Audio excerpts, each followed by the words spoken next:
Un tout grand merci, Clarane. Je suis ravi, bonjour à toutes et tous, je suis ravi d'intervenir ce matin, de vous présenter les mesures transversales et spécifiques au sport en fédération Wallonie-Bruxelles en matière de prévention de la maltraitance. Je suis particulièrement ravi de le faire après l'intervention de Clarane, parce que je tiens avant tout à souligner, j'ai la chance d'être l'agent liaison sport au sein du comité de prévention de la maltraitance dont Clarane nous a parlé. Et je tiens à dire notamment le message important dont Clarane a parlé, de ne pas rester seul. C'est évidemment un message qui nous concerne nous aussi, professionnels, à l'administration, de pouvoir travailler en réseau, de pouvoir travailler au sein de ce comité, avec l'ensemble des administrations représentées et des experts du secteur psychologico-social et de l'aide à la jeunesse, notamment de l'ONE aussi, est évidemment une valeur ajoutée essentielle. Voilà, je tenais à commencer par cela, en vous disant évidemment que, comme l'a dit Clarane, ce plan triennal nous occupe depuis un certain nombre d'années. Depuis 2018 précisément, les actions de la DEF sont nombreuses, en collaboration avec APACA. Et je vais ici vous faire un petit focus sur l'année en cours, 2021. Vous aurez compris que plusieurs grands axes nous occupent, et celui que nous avons investi particulièrement cette année, c'est l'axe de la formation des professionnels dont on a parlé, qui ont cette obligation d'aide, qui ont aussi autour d'eux un accès à un réseau d'aide pour pouvoir appréhender le mieux possible les questions de prévention et de protection. Eh bien, nous avons formé avant tout les chefs d'activité des centres ADEPS, 80 personnes en janvier 2021. Nous avons également sorti l'administration pour former des gestionnaires des centres sportifs locaux. Il y a une centaine de centres sportifs locaux en fédération Wallonie-Bruxelles. Une cinquantaine de personnes ont suivi la formation. Il nous reste là un public à toucher. Les inspecteurs des centres de conseil du sport de l'ADEPS ont également suivi la formation. C'est donc la formation dont a parlé Clarane en visioconférence, donnée par IAPACA. Également les équipes qui encadrent les centres de formation du sport de haut niveau. J'y reviendrai par après, ainsi que l'équipe sport de haut niveau de l'ADEPS, en tout 70 personnes de ce côté-là, et sans oublier évidemment les référents actifs des fédérations sportives reconnues, une cinquantaine de personnes ont également suivi la formation, tout ceci durant le premier semestre 2021. Karen on a également parlé, mais l'auto-formation de IAPACA en ligne, avec une nouveauté depuis janvier 2021, qui est donc cette entrée spécifique réservée aux cadres sportifs, qui est évidemment à mettre en lumière également aujourd'hui, et une formation qui, encore une fois, dont le contenu se travaille dans le comité de projet de prévention de la maltraitance dont je vous ai parlé. Alors, prévention de la maltraitance dans le sport, c'est aussi cette année plusieurs groupes de travail et des projets qui ont été lancés tout en gardant une cohérence avec le programme transversal et le plan triennal.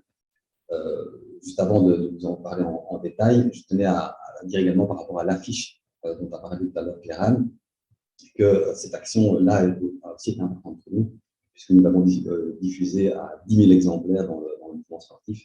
Pour vous dire que là, voilà, quand on parle d'action transversale qui concerne tous les secteurs, le sport a joué son rôle et continuera à le faire, puisque la communication doit être permanente. Alors, les groupes de travail qui ont été institués cette année, je vais vous les passer en détail, vous les avez ici devant vous, mais je vais directement vous les présenter.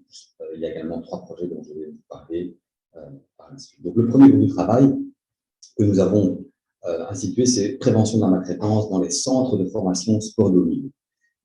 L'ADEPS, IAPACA et l'association francophone de tennis de table ont participé à ce groupe de travail qui a été lancé suite à malheureusement une situation de maltraitance entre enfants qui a été révélée fin 2020 au centre de formation de tennis de table. Il s'agissait en l'occurrence de violences sexuelles et également de cyberharcèlement entre enfants, qui a évidemment bouleversé le centre de formation concerné, qui a dû gérer la crise, qui a en l'occurrence fait beaucoup de choses très bien, a pu s'appuyer sur le réseau de lui pour trouver de l'aide, notamment à l'ADEPS, qui a été contacté, qui a pu apporter son soutien assez rapidement, et notamment pour répondre à cette demande du tennis de table. de les aider à analyser ce qui s'était passé et à discuter de ce qu'on pouvait faire à l'avenir pour être mieux préparé face à ce genre de situation ou, de manière plus générale, à une inquiétude de maltraitance. Donc, on s'est mis au travail avec eux, avec la fédération concernée, avec APACA, à l'ensemble des directeurs techniques des autres centres de formation, des fédérations sportives reconnues, donc une dizaine de fédérations concernées, pour élargir la mise en commun et le partage d'expériences. Tout ceci nous a amené finalement à proposer des moments de formation dont je viens de vous parler précédemment, donc 70 participants en avril et mai. Donc là, on a vraiment étendu, on a eu un succès assez important, donc un intérêt qui a été clairement exprimé par rapport à cette formation. Et durant les formations aussi, on a pu constater que c'était vraiment une valeur ajoutée pour les gens de terrain. Il nous reste à construire avec les fédérations concernées des outils spécifiques de sensibilisation et d'information qui sont adaptés au contexte des centres de formation, qui sont vraiment des contextes très particuliers. Le deuxième groupe de travail que nous avons lancé, c'est de manière plus générale la prévention de la maltraitance dans le sport de haut niveau. Là, c'est une demande du CAPSI. Donc, le CAPSI, c'est la cellule psychologique du Centre d'aide à la performance sportive, qui nous a contactés. Je vous ai ici mis en italique donc, le contenu finalement de leur inquiétude par rapport à de graves problèmes, et je vais le citer, donc de maltraitance et harcèlement, sous toutes ces formes que, je les cite, nous rencontrons dans notre accompagnement des athlètes de haut niveau de la FEP. La cellule psychologique accompagne ces athlètes pour améliorer leur performance sportive. Et donc, vous voyez qu'ils, outre la gravité des faits et leur trop haute fréquence, leur préoccupation est accrue d'une part par la faible reconnaissance du problème, tant par les cadres des fédérations sportives que par les athlètes eux-mêmes, et d'autre part par des pratiques, des modes d'organisation du sport de haut niveau qui favorisent la survenue de problèmes de maltraitance et harcèlement.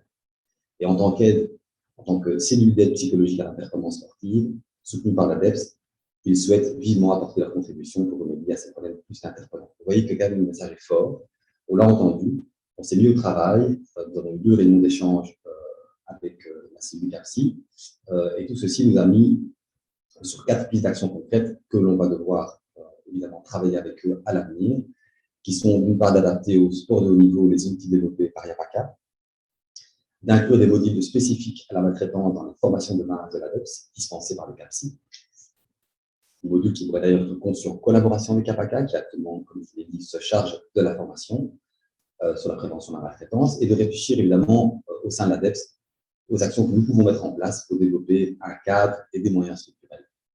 Dans les fédérations sportives, mais on pense aussi évidemment au sport en général et au sport de haut niveau en particulier. Il faudra définitivement définir le rôle de chacun en la matière, et là vous avez compris qu'on travaille en réseau et que les lieux sont nombreux pour pouvoir se coordonner correctement. Donc, vous voyez que là, 2 groupes de travail qui se sont réunis, plus sur un axe sport de haut niveau. Et alors, maintenant, vous parlez des projets qui finalement, eux, nous ramènent plutôt aux outils que l'on met à disposition du mouvement sportif, mais pas que, comme vous allez pouvoir le voir. Il y a notamment le projet PARS.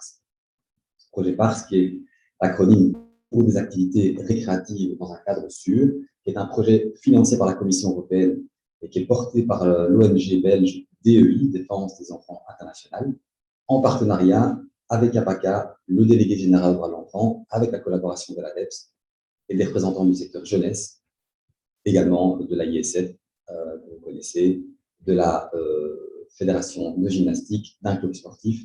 Donc là, vous voyez que de nouveau, on retrouve ce réseau, cette intersectorialité. L'objectif principal de ce projet, c'est d'améliorer le bien-être, dont a parlé Clara aussi largement, et la protection des enfants dans le cadre des activités sportives et de loisirs. Donc là, on est sur un axe plus large.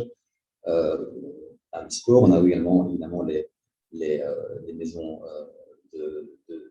des jeunes, on a également les écoles de devoirs qui sont présentées, le mouvement de jeunesse, par la promotion et la mise en œuvre de politiques de protection de l'enfance claires et adaptées.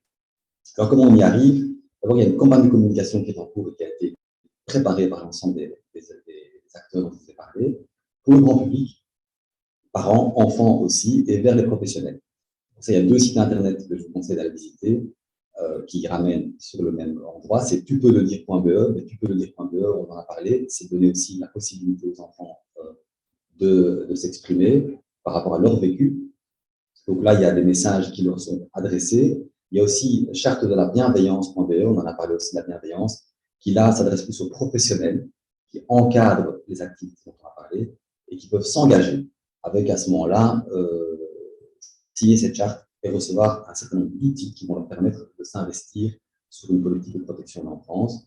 Cette campagne de communication est lancée, le site internet dont je vous parle sont actifs et vous êtes, en tant que professionnel, si vous nous suivez ce matin, vous pouvez évidemment, comme nous l'avons fait, comme d'autres l'ont déjà fait, signer la charte de la bienveillance pour la protection de l'enfance. Cette signature, ce n'est pas qu'une signature, ça vous engage sur un chemin qui fait partie des nombreux chemins qu'on propose en matière de prévention de la maltraitance. Un autre projet, c'est le CSIS, le Child Safeguarding in Sport, donc protection des enfants dans le sport. Vous voyez que la même thématique revient.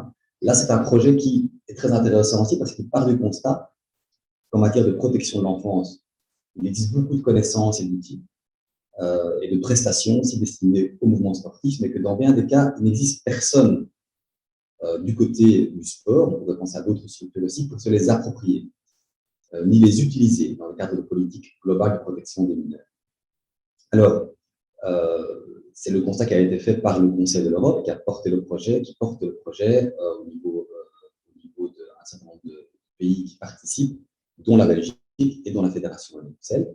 Donc, en Fédération Wallonie-Bruxelles, l'ADEPS a la chance de gérer ce projet, de nouveau en partenariat avec YAPACA, l'aide à la jeunesse, un collectif d'AEMO, Action au milieu ouvert, le secteur de l'aide à la jeunesse, l'ONE, évidemment, qui est un partenaire qui revient souvent aussi, la Ligue de hockey francophone et l'Association des clubs francophones de football. D'autres partenaires, parties prenantes, le délégué général droit de l'enfant, l'AISF, le comité olympique. Vous voyez que là, on prend conscience que il faut aussi mettre en capacité le mouvement sportif pour s'approprier les outils qui sont mis à sa disposition. Et donc là, l'objectif principal de ce projet, c'est de mettre en place des fonctions de référent maltraitance dans le sport afin de renforcer les capacités de prévention et de protection. Donc on avance sur ce projet également, qui finalement nous amène à élaborer un plan d'action qui va pouvoir être déroulé dans les années à venir, qui est adapté au contexte de la Fédération Wallonie-Bruxelles et qui a été élaboré de manière concertée, avec de nombreux moments de rencontre, 2 tables rondes, 4 réunions d'un groupe de travail qui a réuni toutes les parties prenantes que je vous ai citées précédemment, des réunions bilatérales avec un certain nombre d'autres partenaires comme le délégué général au droit de l'enfant, l'ONE, le COIB et l'AISF. Tout ça nous amène finalement à avoir un document aujourd'hui qui est en cours de finalisation, ce plan d'action, qui prévoit en fait un certain nombre d'actions à mettre en place pour arriver à nous renforcer, à donner la possibilité au mouvement sportif de se renforcer en créant cette fonction de référent maltraitance qui, vous l'aurez compris, est très liée avec le décret éthique dont on a déjà parlé ce matin, qui prévoit justement des fonctions de référent éthique, de délégué éthique au niveau des clubs, pour faire en sorte que tout ceci soit développé de manière cohérente et coordonnée avec ce qui est prévu dans le décret. Cette feuille de route, on a tenu compte et sera lancée officiellement, si tout se passe comme prévu, en janvier 2022. Après l'installation d'un comité de pilotage qui sera chargé de sa mise en œuvre. Je vous passe ici une dia sur la méthodologie qui a été suivie. Tout ceci est en anglais puisque c'est un projet du Conseil de l'Europe qui réunit un certain nombre de pays dont les langues sont différentes. Donc on se parle en anglais. Tout cela sera traduit en français par la suite. Mais voilà, donc un projet également qui nous occupe énormément et qui devrait nous permettre d'être le plus concret possible pour se renforcer. Et je terminerai sans rentrer trop en détail, puisque nous avons la chance d'avoir aujourd'hui Mme Tim qui nous présentera l'étude, mais nous avons le projet CASES, Child Abuse in Sport European Statistics, donc qui est une étude scientifique sur la prévalence de la maltraitance dans le sport, dont les résultats vont vous être présentés ce matin par Mme Tom de l'Université d'Anvers. Nous avons, en tant qu'ADEPS, financé la partie Fédération Wallonie-Bruxelles de cette étude européenne. Et notre objectif est évidemment tout d'abord de répondre à une demande de la ministre des Sports, qui avait souhaité qu'on réalise une étude quantitative en ligne afin de mieux appréhender les déclinaisons du concept de maltraitance en milieu sportif et évidemment d'y apporter des réponses les plus adéquates possibles. Tout cela en lien et en cohérence avec le plan triennal, le programme transversal. Donc, en conclusion, très rapidement, nous avons un plan d'action sport qui est cohérent, qui est coordonné en matière de prévention de la maltraitance, qui s'inscrit dans le programme triennal, transversal pardon, et dans le plan triennal, et qui grandit actuellement grâce au groupe de travail dont je vous ai parlé et grâce aux 3 projets que j'ai pu vous décliner assez rapidement pour laisser évidemment le plus de temps de parole à notre invité, Tine Norton. Et nous allons maintenant